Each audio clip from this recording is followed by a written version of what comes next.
So, today we'll be talking about matters of the heart, in keeping with the fact that it's February, it is National Heart Month, it is the month of Valentine's Day. Special shout out to all of those persons who are in red, burgundy.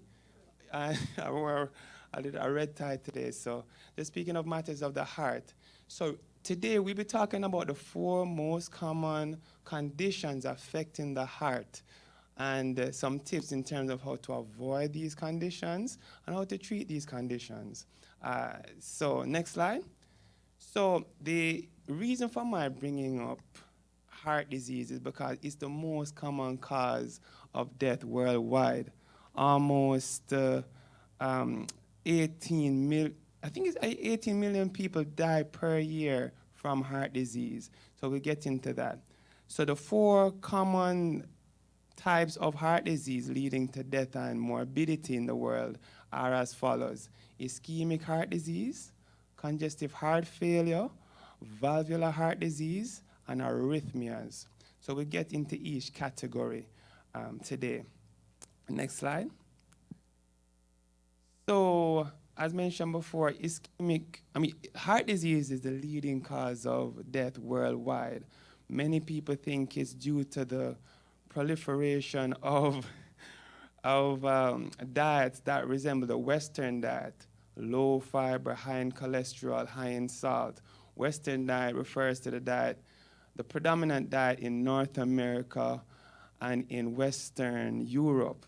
So, as mentioned before, 17.9 million people die per year from heart disease, and 4/5 of the deaths due to heart disease are as a result of ischemic heart disease, i.e. heart attacks and stroke. And 1/3 of deaths due to heart disease are deaths in persons less than the age of 70. So a lot of premature death due to heart disease. Next slide. So the first type of heart disease I like to talk about is ischemic heart disease. Now, special recognition to Sister Riddell. She loves the heart. And when I prepared this presentation, I was thinking of Sister Riddell. So, ischemic heart disease. Now, just think of the muscle as a pump. And for all of those persons who have homes, right, there is the plumbing system and then there's the electrical system. Now, the plumbing delivers in the heart blood to the heart muscle. If the heart muscle doesn't get enough blood, the heart muscle will not do its job. So much so that if the heart doesn't get enough blood, some of it will die. And when a portion of the heart muscle dies, that's what we experience as a heart attack. And the most common symptoms are chest pain, shortness of breath. A pain may go down the left arm into the neck, and some people just die, and some people just will lose consciousness all of a sudden. So the reason for that taking place is the deposition of cholesterol within the pipes in the heart being the coronary arteries. So as the cholesterol builds up, there's less blood that's able to get to the heart muscle. So those plaques develop if we consume cholesterol consistently, the bad cholesterol, the LDL cholesterol, and then those arteries will eventually block up, and then the blood will not get to the heart muscle, leading to a heart attack. So I'm not sure if anyone knows someone who has had a stent placed in the heart. The stent is placed when there's a blockage identified in a coronary artery. The stent helps to keep the artery open so that blood is able to flow to the muscle. So, next slide, no? Okay, cool. So now, as I mentioned before, one risk factor is high cholesterol. Other risk factors, i.e. Western diets. Western diets, as I mentioned before, high cholesterol, high sodium, low fiber. And you see that, fast food, processed food, etc. Lack of physical activity, tobacco use, alcohol use, uncontrolled high blood pressure, uncontrolled diabetes, and as we mentioned before, high cholesterol. Next slide. So there's a diagram on the right side, and it shows a heart, and it shows a cross section of the coronary artery. The top one is a normal artery, no blockages. The bottom diagram is showing some deposition of cholesterol along the arterial wall, and if that continues, that will lead to not enough blood going to the heart muscle. Next slide. So heart failure, that is defined as a failure of the pump. So if the heart muscle becomes weak for whatever reason, it could be due to a previous heart attack. It could be due to a history of alcohol use. It could be due to years of high blood pressure that has not been controlled. The heart muscle becomes so weak that it's not able to deliver the oxygen to different parts of the body and not able to essentially meet the demands of the body. So on the slide, you will see on the left side, is it left? Do you see the healthy heart? On my left, the heart muscle the heart is nice and toned and it looks normal, but on the right side, the heart is globular, the muscle is weak, and the muscle is just not strong enough to push the blood and the oxygen forward.